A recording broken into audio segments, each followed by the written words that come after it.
Hey YouTube, how you doing? It's Nikki D. So, okay, I know I've been gonna wait too long, and that is unacceptable. But when you hear why, it's all gonna be cool. It's gonna be good. You're gonna be like, okay, Nikki D, props to you. Okay, so y'all know I've been working, all that tired old thing, but I found a boy that I like. Um, And so I wanted to make a video about transgendered relationships and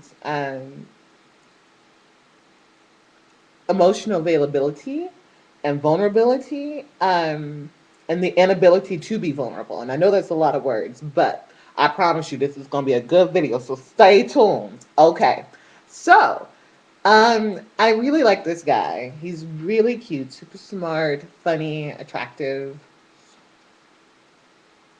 Um, yeah, and I really like him. I haven't yet, you know, moved forward with talking to him in a I like you, do you like me, check one, yes or no type of way. I haven't done that yet because I know from my previous relationships, like looking back at my previous relationships and why they didn't work, I realized that there is a lack of communication, um, or a lack of emotional connection. There's always a physical connection, attraction, and there's a mental, because I love smart. I love intelligence, smartness. I love intelligence, and when people are intelligent and they can talk to me and hold a conversation, and there's something so attractive about that. That you're not only a pretty face, but you're smart too, and I love that. Um, where is my ponytail holder? That's a fail.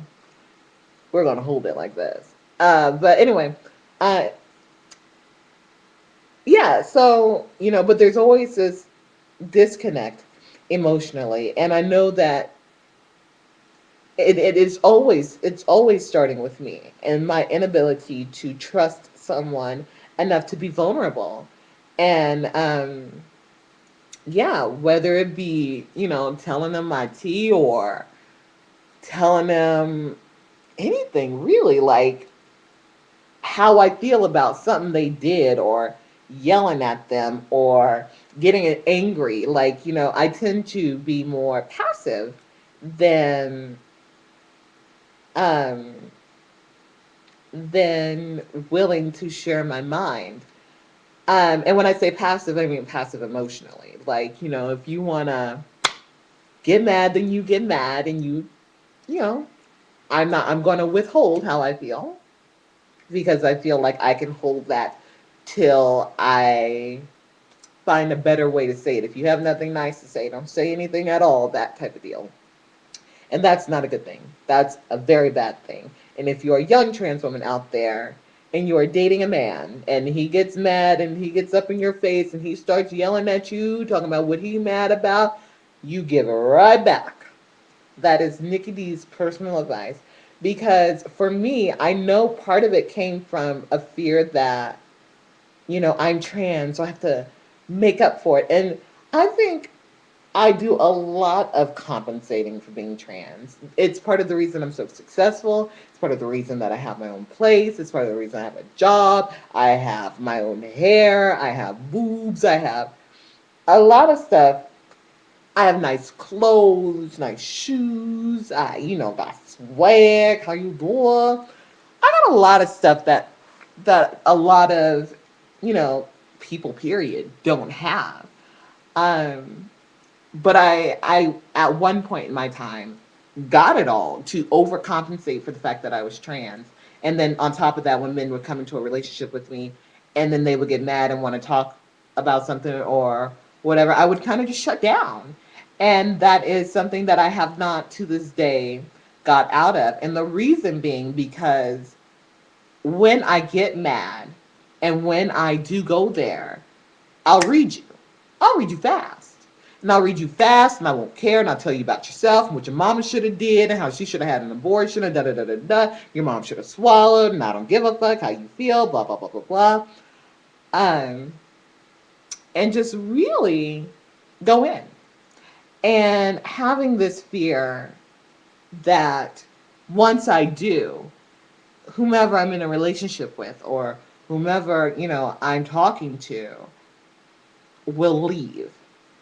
Um, and so that's where that whole thing kind of started at for me.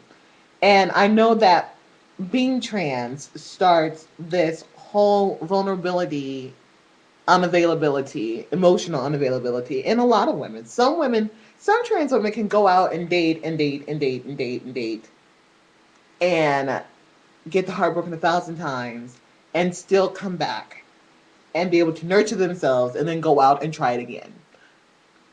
I was not blessed with that ability.